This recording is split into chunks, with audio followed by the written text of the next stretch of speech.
I just got an anonymous email accusing my wife of cheating while she was in the UK for a wedding, and now I'm debating whether to go full detective or just pretend I never saw it. I, 47M, have a comfortable and fulfilling life. I have a job I truly enjoy, I live in a nice suburb, and I'm blessed with 3 wonderful children, 8M, 6F, 4F, and a lovely wife Emily, 45F. I've always felt Emily and I were an ideal match.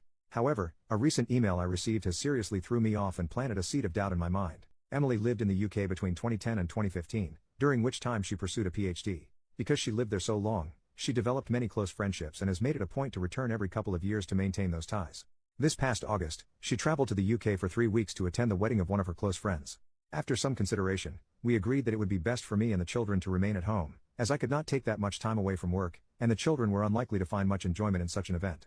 Emily departed, returned as expected, and life returned to normal for us. Last week though, I received an email on my work email address. It was supposedly from the wife of Emily's friend, I'll call him Jake, 44M. According to this woman, she has a very strong reason to suspect that Jake and Emily engaged in an affair. She listed off her suspicions, noting Jake had picked Emily up from the airport, spent considerable time at her hotel, and how the two of them frequently went out to dinner alone. She even included pictures of my wife's earrings that she said she found in Jake's pockets when she was doing the laundry and pictures of a lipstick stain on his shirt. The color is one I recognize as something Emily often wears.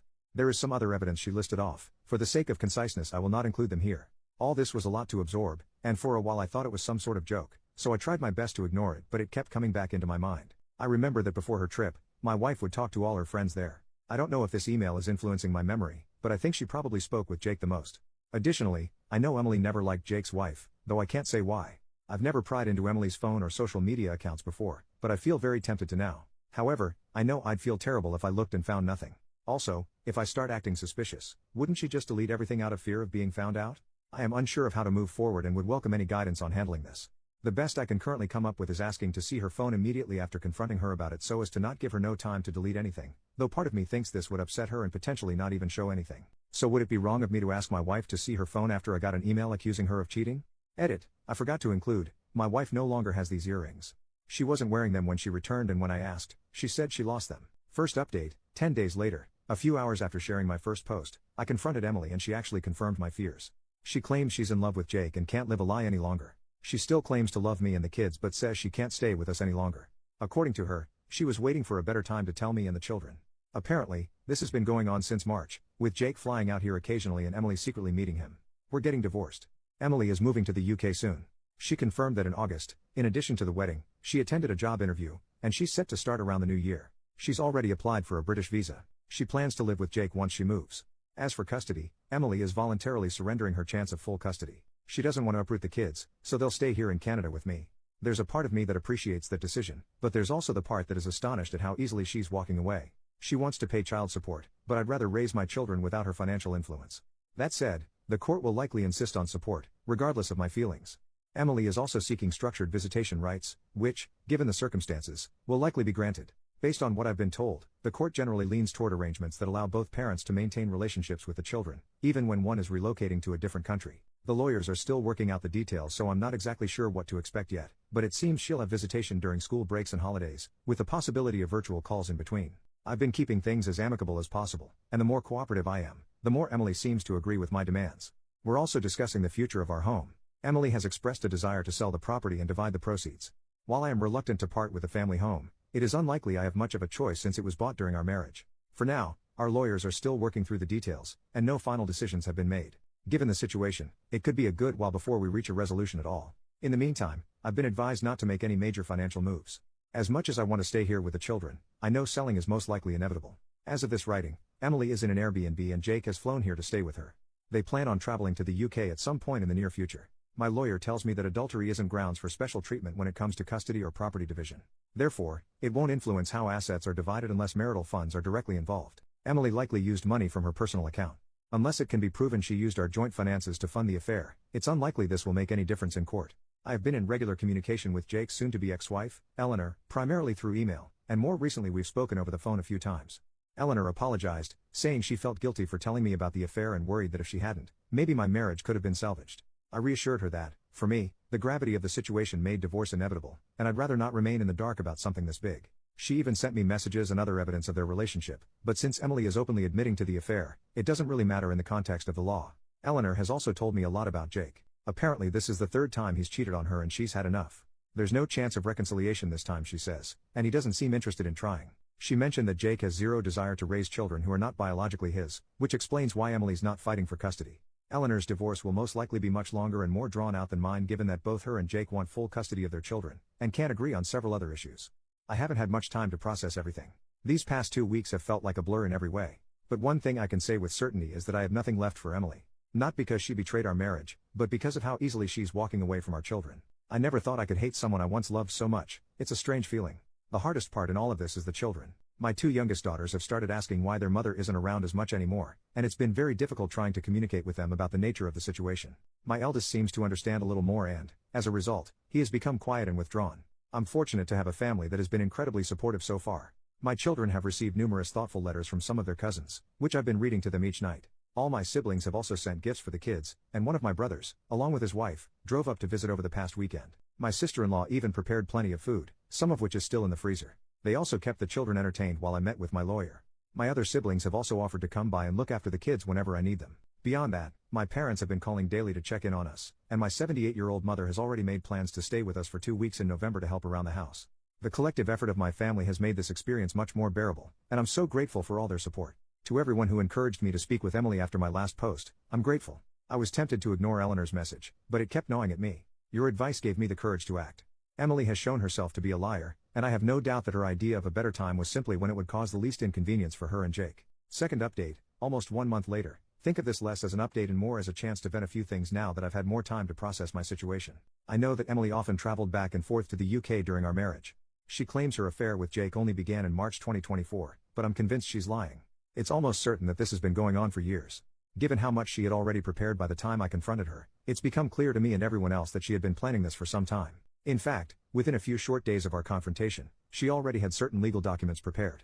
Additionally, Jake arriving in Canada shortly after I confronted Emily, made it clear that they had planned for her to tell me roughly around this date in advance. It makes sense that Emily was well prepared and was just waiting for things to be better lined up for herself. After all, she'd long since applied for her visa, secured a job, secretly appraised her car, our family car, though it was under her name, and sent personal items with Jake to the UK during his secret visits, all right under my oblivious nose. I have a feeling I'm only scratching the surface and have no real idea of how far this actually goes, not that Emily would ever tell me its depth. In addition to all of this, Emily had already been in touch with her lawyer long before I confronted her. Taking all this into account, it's hard not to wonder if she secured her job even earlier than she let on, perhaps to make her actions seem less calculated. 2 of Emily's friends have since reached out to express shock and disappointment by her actions.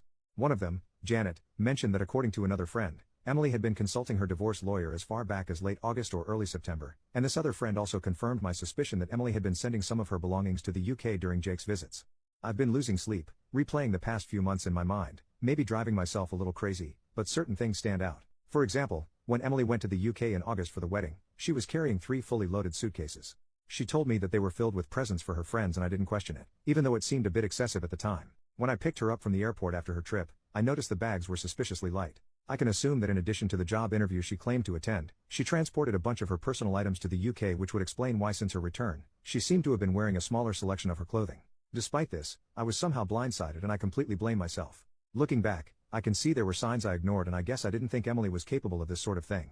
A part of me wonders if this could have been avoided entirely had I been more assertive and vigilant in the past. The worst part of all is that my children are now dealing with the consequences of my ignorance and stupidity. While I twiddled my thumbs, my wife had essentially started a new life.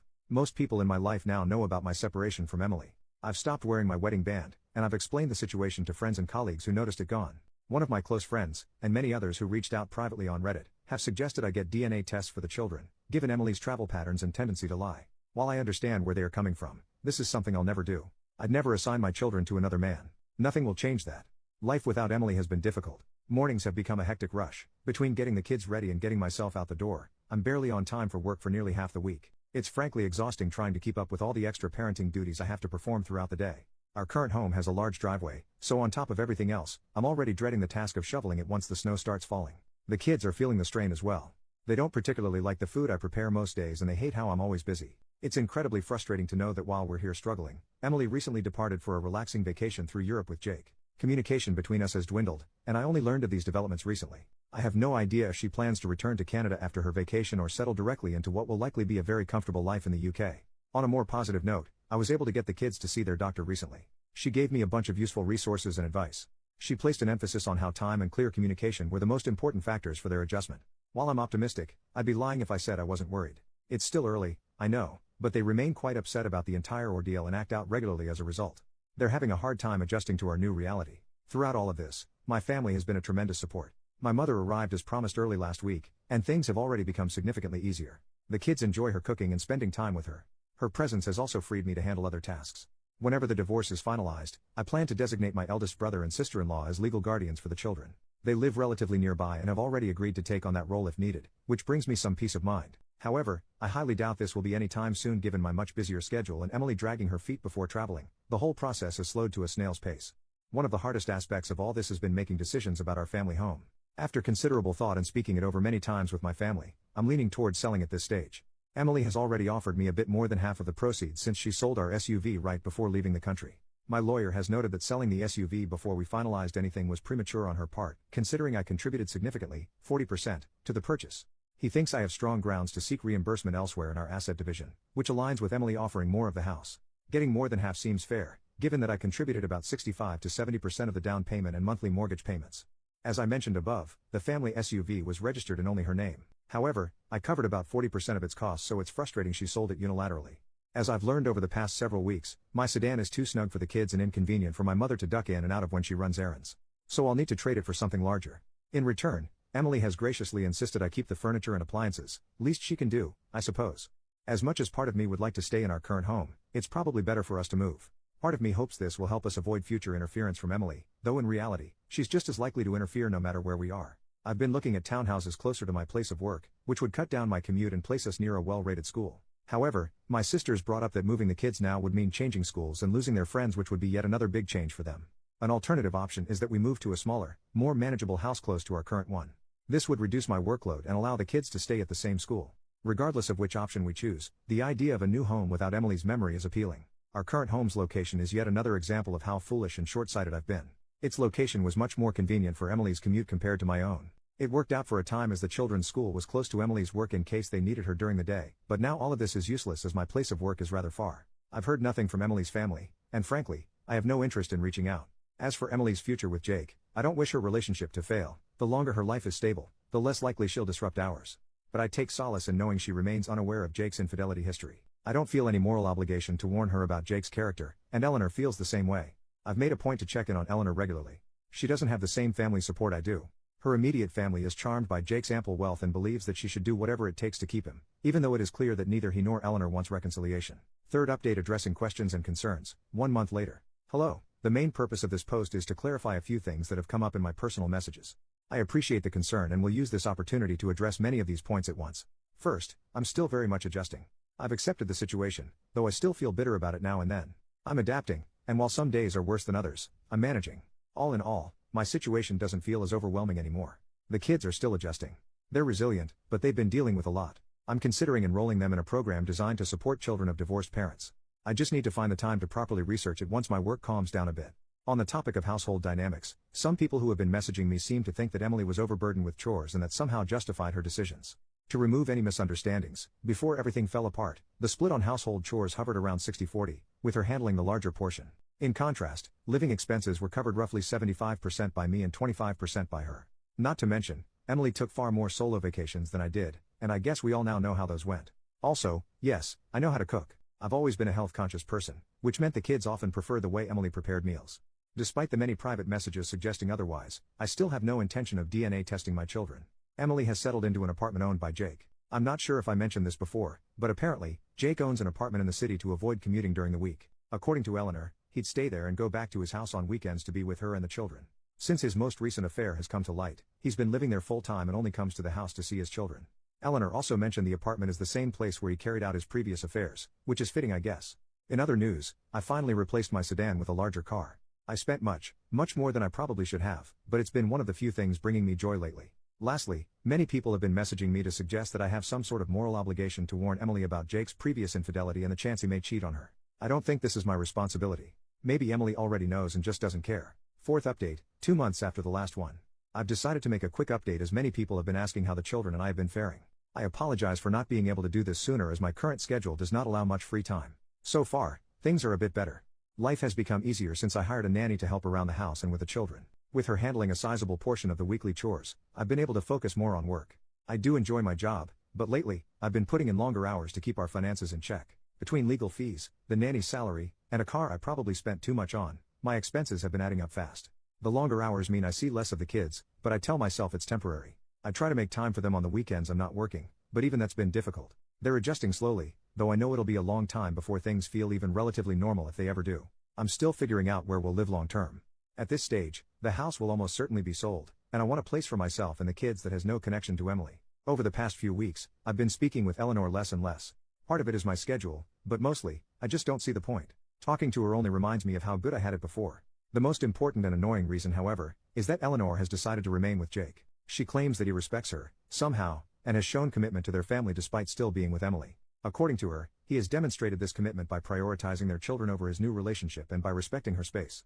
It is jarring, considering how just a few months ago, she was adamant about going through with the divorce, yet now, she's cancelled these plans entirely. Then again, maybe I shouldn't be surprised.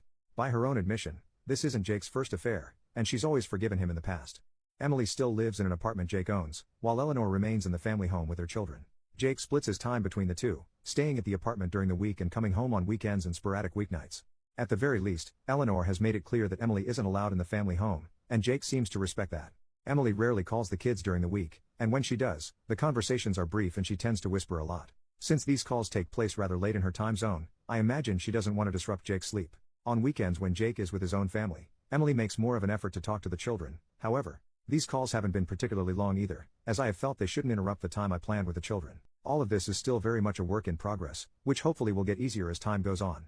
While a part of me is still shocked by how things turned out, I think I have largely woken up to this new reality.